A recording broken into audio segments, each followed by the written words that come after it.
Good morning friends. आज आपण next topic घेणार आहोत ज्याचं नाव आहे variation in the value of g. म्हणजे जी म्हणजे काय, ऍक्सेलरेशन ड्यू टू ग्रॅव्हिटी. त्याचं व्हेरिएशन कसं होतं ते आज आपण बघणार आहोत. ठीक आहे. तर फर्स्ट पॉइंट आहे change along the surface of अर्थ. फर्स्ट पॉइंट काय आहे, change along the surface of earth.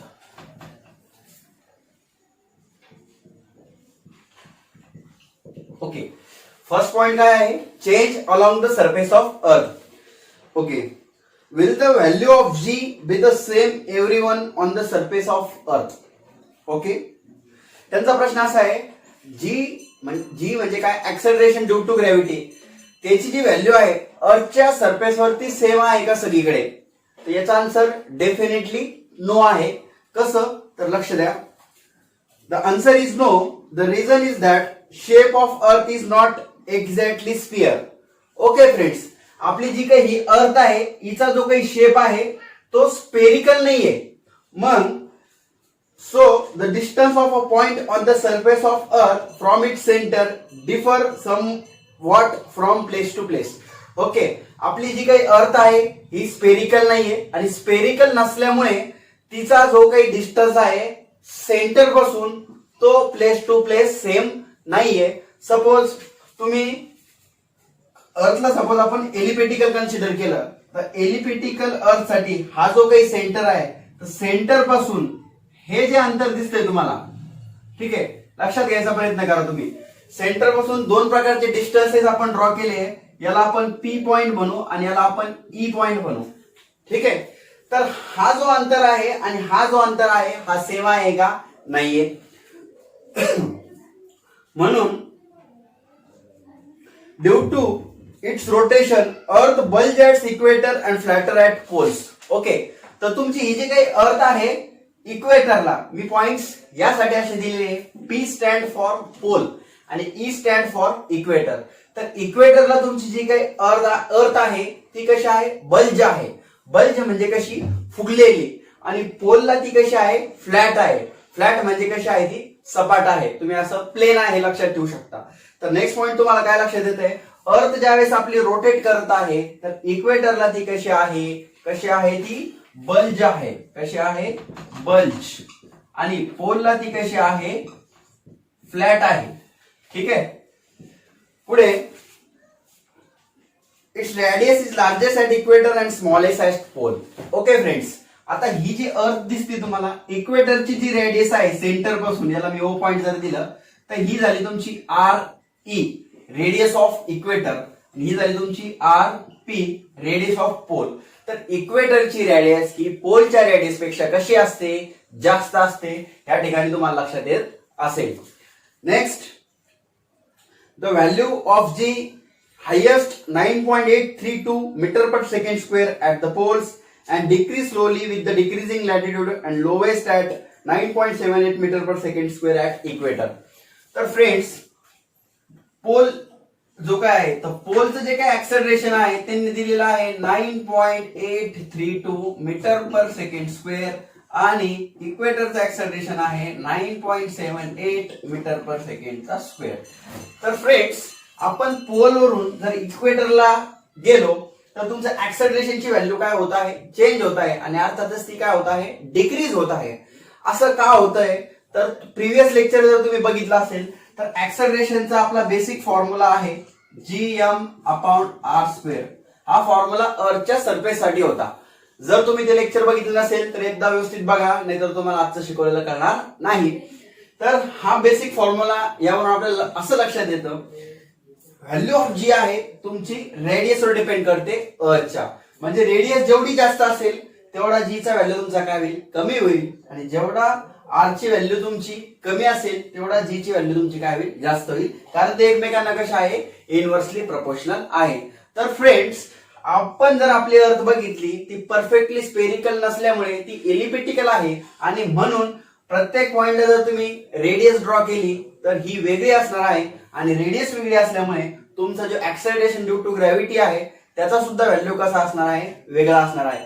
म्हणजेच तुमचं variation in the value of g मध्ये फर्स्ट पॉइंट आपण बघितला, change along the surface of earth, म्हणजे अर्थच्या सरफेस नुसार व्हॅल्यू ऑफ जी तुमची काय होत आहे, चेंज होत आहे. म्हणजे तुम्ही पोलवर होते, नंतर तुम्ही इक्वेटरला गेले, म्हणजे अर्थच्या सरफेस नुसार सुद्धा आपली ऍक्सेलरेशन ड्यू टू ग्रॅव्हिटीची व्हॅल्यू काय होऊ शकते, चेंज होऊ शकते.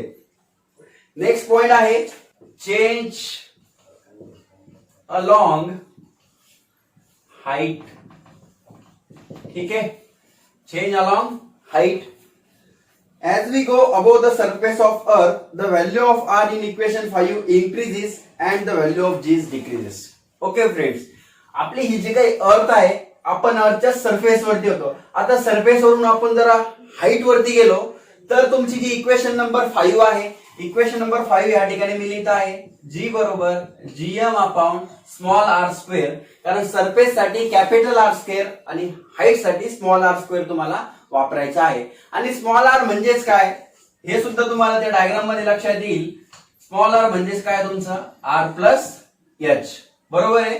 कारण ही तुमची जी काही अर्थ आहे, आता तुम्ही काहीतरी हाईट वर आहे तर एवढं अंतर तुमचं काय आहे r, आणि अर्थच्या सरफेस पासून तुम्ही h हाईट वर गेलेला आहे. तर दोन्ही बॉडीच्या सेंटर टू सेंटर अंतर काय असतं आपलं, स्मॉल r असतं. आणि स्मॉल r म्हणजे या ठिकाणी तुम्हाला काय दिसत आहे, r प्लस h. ठीक आहे. तर फ्रेंड्स, तुम्ही जेवढ्या हाईट वर वरती जाणार आहात तेवढा तुमचा r प्लस h ही टर्म तुमची काय होणार आहे, वाढणार आहे. आणि म्हणून तुमचा जो g आहे या इक्वेशनला इनव्हर्सली प्रोपोर्शनल असल्यामुळे परत एकदा काय होणार आहे, डिक्रीज होणार आहे. म्हणजे फर्स्ट पॉइंट तुम्हाला असं लक्षात येत आहे की हाईट नुसार सुद्धा value of acceleration due to gravity काय होणार आहे, चेंज होणार आहे. तर अर्थात चेंज म्हणजे नेमकं काय, तर हाईट जेवढी वाढणार आहे जी ची व्हॅल्यू जेवढी काय होणार आहे, कमी होणार आहे. However, decrease is rather smaller for heights which smaller in comparison to Earth radius. For example, remember that radius of Earth is 6400 kilometre. Friends, तुम्हाला अर्थची जी रेडियस आहे ही पाठ करायची आहे 6400 किलोमीटर असते. काही एक्झाम्पल मध्ये आपण याला 6.4 into 10 to the power 6 kilometre सुद्धा घेतलेला आहे, त्याला आपण मीटर मध्ये कन्वर्ट केलेला आहे. If an aeroplane is flying at the height of 10 kilometer above the surface of Earth.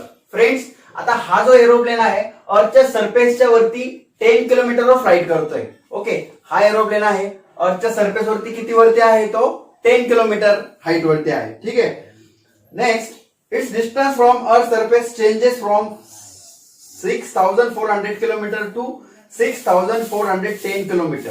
Okay friends, तुम्हाला लक्षात घ्यायचं आहे आपली ही जी काही अर्थ आहे, अर्थची जी रेडियस आहे ती किती आहे, 6400 किलोमीटर. ओके, तर रेडियस किती झाली, 6400 किलोमीटर. आता अर्थच्या सरफेस पासून हा जो प्लेन आहे तो 10 किलोमीटर वरती आहे. म्हणजे अर्थातच आता 10 किलोमीटर याच्यामध्ये तुम्ही प्लस केलं तर टोटल डिस्टन्स किती झाला अर्थच्या सेंटर पासून, 6410 किलोमीटर. मग the change in the value of g is due to it is very negligible.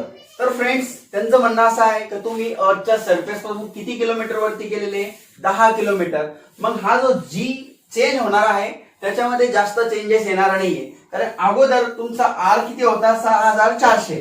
आता तुम्ही हाईट किती प्लस करताय, एरोप्लेन 10 किलोमीटर वरती आहे, मग 6400 प्लस 10, 6410. म्हणजे व्हॅल्यू ऑफ जी मध्ये जे चेंजेस येणार आहे ते खूप जास्त चेंजेस येणार नाही, कारण तुम्ही 10 किलोमीटर वरती गेलेला आहात.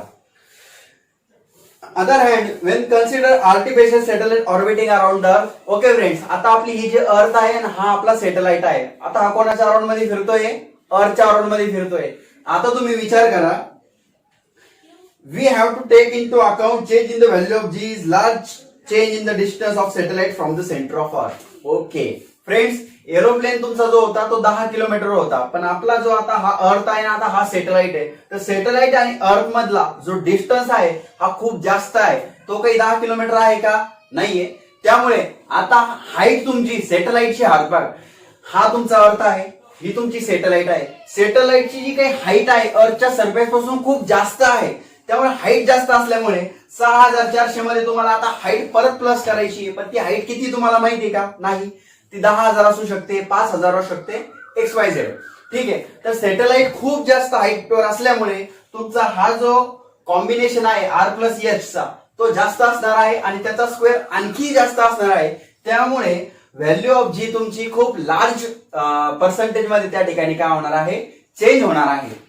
म्हणून some typical heights and the value of g at this heights are given in the following table. तर फ्रेंड्स या ठिकाणी हा टेबल दिलेला आहे. ओके, या टेबल मध्ये सगळ्यात पहिले काय दिसतंय? सरफेस ऑफ अर्थ. आता सरफेस ऑफ अर्थ वरती हाईट किती आहे तुमची? 0 किलोमीटर, कारण तुम्ही अर्थच्या सरफेस वरती आहे. तर ऍक्सेलरेशन ड्यू टू ग्रॅव्हिटी किती असणार? 9.8 मीटर पर सेकंडचा स्क्वेअर.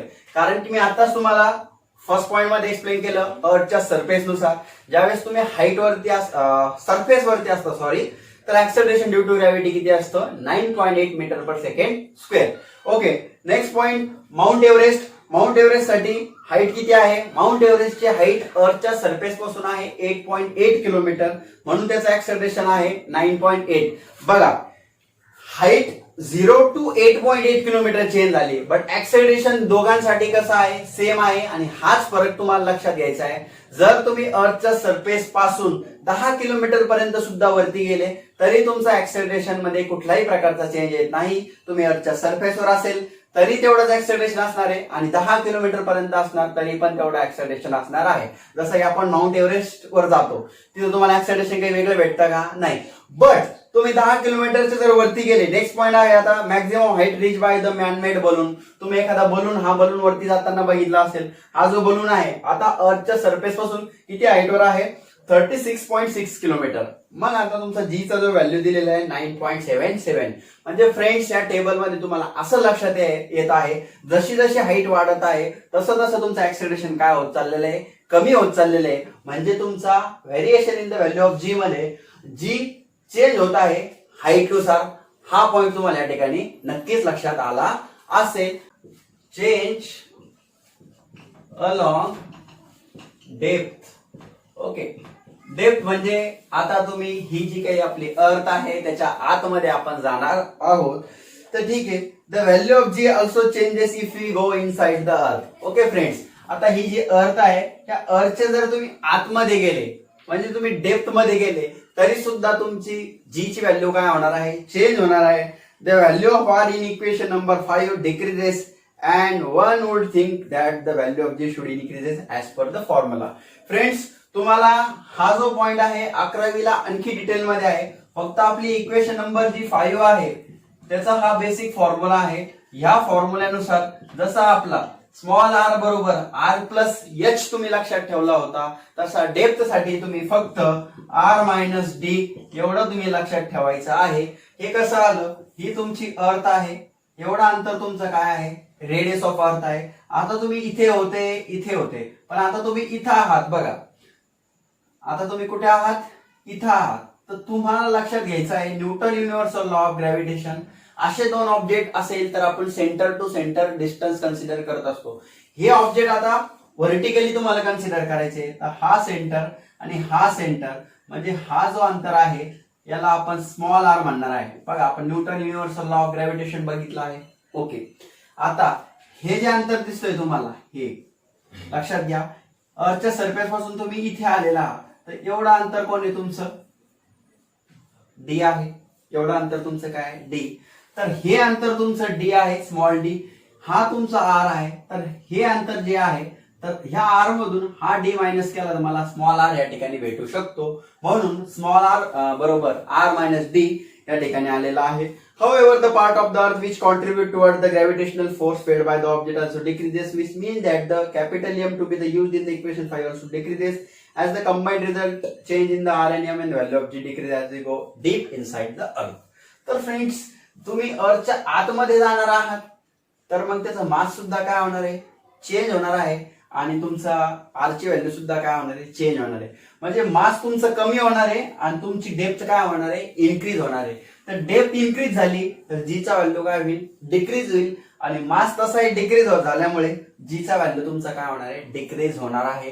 तर तुम्हाला या पॉइंट मध्ये एकंदरीत असं लक्षात येत आहे फ्रेंड्स, तुम्ही जरा हाईट वर जरी गेले तरी तुमचा ऍक्सलरेशन ड्यू टू ग्रॅव्हिटीची व्हॅल्यू काय होते, डिक्रीज होते. तुम्ही आतमध्ये डेप्थ वर जरी गेले तरी तुमची ऍक्सलरेशन ड्यू टू ग्रॅव्हिटीची व्हॅल्यू काय होते, डिक्रीज होते. आणि तुम्ही पोल टू इक्वेटर अर्थच्या सरफेस नुसार जरी ट्रॅव्हल केलं तरी तुमचा जीचा व्हॅल्यू थोडासा काय होणार आहे, चेंज होणार आहे. असे वेगवेगळे प्रश्न त्यांनी या ठिकाणी आपल्याला दिलेले आहे, वेगवेगळे पॉइंट्स आपल्याला त्यांनी या ठिकाणी क्लिअर केलेले आहे. आय होप तुम्हाला हा पॉइंट खूप चांगल्या प्रकारे कळाला असेल. फ्रेंड्स, एक 2 मिनिटं मी तुमच्या आणखी घेणार. जसं की कॅन यू टेल मध्ये एक प्रश्न आहे, ते तुम्हाला मी या ठिकाणी एक्सप्लेन करतो. What would be the value of g on the surface of earth if mass is twice as large and radius half. Friends, खूप सोपा प्रश्न आहे. काय करायचं बघा, जी चा बेसिक फॉर्म्युला आहे gm/r². त्यांचा प्रश्न असा आहे, क्वेश्चन कडे लक्ष द्या. हा जो मास आहे हा ट्वाइस आहे, म्हणजे त्याला 2m कन्सिडर करा. अँड तुमचा रेडियस कसा आहे, हाफ आहे. ओके, तर असं असल्यामुळे जी ची व्हॅल्यू कशी चेंज होईल. तर फ्रेंड्स, हा जी चा बेसिक फॉर्म्युला आहे, बट आता हे चेंजेस झाल्यामुळे ह्या जी ला मी जी डॅश असं नाव देतो.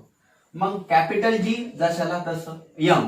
यम किती झालं तुमचं, मास तुम्ही काय केलं, अर्थचं डबल केलं, अपॉन आर. आर तुमचा काय झाला, हाफ झाला, म्हणजे हाफ आर चा या ठिकाणी काय येईल, स्क्वेअर. ओके, याला पुढे सॉल्व्ह केलं तर जी डॅश बरोबर 2 सुरुवातीला लिहितो, जी एम जशाला तसं. समजतंय. हाफ आर चा स्क्वेअर काय येईल, 1/4 आर चा स्क्वेअर. ओके, आणि जो 4 डिवाइड मध्ये आहे तो वरती मल्टिप्लाय मध्ये गेल्यामुळे द इक्वेशन बिकम्स 8 gm/r². 4 वरती गेला, 4 2 8. So g dash is as it is, 8 is also as it is. gm/r² means what, g ही तुमची जी ची अगोदरची व्हॅल्यू आहे. तर फ्रेंड्स, जर तुमचं मास डबल झालं आणि रेडियस हाफ झाली, तुमचं जे न्यू ऍक्सेलरेशन आहे ते अगोदरच्या ऍक्सेलरेशनला किती टाइम्स इन्क्रीज होणार आहे, 8 टाइम्स इन्क्रीज होणार आहे. खूप सोपं होतं, हे तुम्ही नोट डाऊन करून घ्या, म्हणजे तुम्हाला नक्कीच लक्षात येणार आहे. बेसिक इनिशियल जे ऍक्सेलरेशन होतं ते तुम्हाला माहिती आहे. मास डबल झाला, रेडियस हाफ झाली, ते या फॉर्म्युल्यात पुट करून ज्या नवीन ऍक्सेलरेशनला जी डॅश नाव दिलेलं आहे आणि सॉल्व्ह केलेलं आहे, म्हणजे तुम्हाला लक्षात येईल. तुम्ही याच्यामध्ये आणखी चेंजेस करून प्रॅक्टिस करू शकता. मास तुम्ही ट्रिपल घेऊ शकता, याला जसेल तसं ठेवू शकता. असे बेसिक गोष्टी तुम्ही या ठिकाणी ट्राय आउट करू शकता. ठीक आहे. थिंक अबाउट इट मधले 2 क्वेश्चन आहे, तेवढे शेवटचे क्लिअर करू. First question, will the direction of gravitational force change as we go inside the earth? Very good question. Gravitational force ची डायरेक्शन आपण बघितली होती, vertically downwards and directed towards the center of the earth. तर तुम्ही go inside the earth गेले तर ती direction change होणार का, तर त्याचा आन्सर आहे नो. ग्रॅव्हिटेशनल फोर्सची डायरेक्शन व्हर्टिकली डाऊनवर्डच असेल आणि ती directed toward the centre of the earth असेल. That is the answer of first question. And the last question is what will be the value of g at the centre of earth. 1 मार्काला येणारा fix question आहे. अर्थचा जो काही centre आहे त्या सेंटरवरती तुमचं acceleration due to gravity किती असतं. तर फ्रेंड्स, इकडे लक्ष द्या, ही तुमची अर्थ आहे, हा तुमचा कॅपिटल आर आहे. तुम्ही आता अर्थच्या सेंटरवरती आहात. ओके, अर्थच्या सेंटरवरती आहात म्हणजे तुमची डेप्थ किती आहे, आता एवढी आहे. मग तुम्ही सेंटरवर ज्या वेळेस आहे त्यावेळेस एक कंडिशन तुम्ही लक्षात ठेवा, तुमचा आर हा तुमच्या डी ला कसा आहे, इक्वल आहे. आणि as I said you, small R बरोबर काय असतं, R minus D. And for depth साठी आपला फॉर्म्युला आहे कॅपिटल आर मायनस डी चा काय स्क्वेअर आहे. तर friends, G M capital R minus D. तर फ्रेंड्स, दोघही एकमेकांना इक्वल असतात. कुठल्या कंडिशन साठी, ज्या वेळेस तुम्ही कुठे असेल, सेंटरवर असेल. तर लक्षात ठेवायचं आहे, आपण अर्थच्या सेंटरवर असेल म्हणजे आपण तेवढी डेप्थ आतमध्ये गेलो आहोत. तर डेप्थ हा त्या अर्थच्या रेडियसला कसा असतो, इक्वल असतो. म्हणजे हा 10 असेल तर हा पण 10 असेल, हा 20 असेल तर हा 20 असेल. तर दोघांचा जो डिफरन्स असेल, सांगा किती असेल, दोघही सेम असेल. 10 - 10 किती, 0. तो दोघांचा डिफरन्स किती येईल, 0. आणि 0 चा स्क्वेअर किती असतो, 0. अँड तुमचं पूर्ण आन्सर, फायनल आन्सर काय येईल सांगा तुम्ही. एक तर याला तुम्ही इन्फानाइट कन्सिडर करू शकता, कारण की भागाकारामध्ये जर तुमचा 0 असेल तर आन्सर काय असतो तुमचा इन्फानाइट. तर एक्साइटेशन ड्यू टू ग्रॅव्हिटी तुमची काय असेल इन्फानाइट असेल, किंवा आपण नॉट डिफाईन्ड सुद्धा त्याला म्हणू शकतो. अशा प्रकारे आपण हे सगळे क्वेश्चन तुमचे या ठिकाणी काय कव्हर केलेले आहे. तर change in the value of g according to the height, depth and surface of earth आपल्या या ठिकाणी क्लिअर झालेला आहे. हा व्हिडिओ तुम्ही खूप व्यवस्थित बघा, त्याच्या नोट्स बनवा आणि त्याला रीडिंग करून व्यवस्थित त्यावर प्रॅक्टिस करा. आणि 10वी बोर्डच्या परीक्षेला हा प्रश्न 3 मार्काला 100% विचारला जातो. तर मग have a nice day friends. Thank you. भेटूया आपल्या नेक्स्ट लेक्चरमध्ये.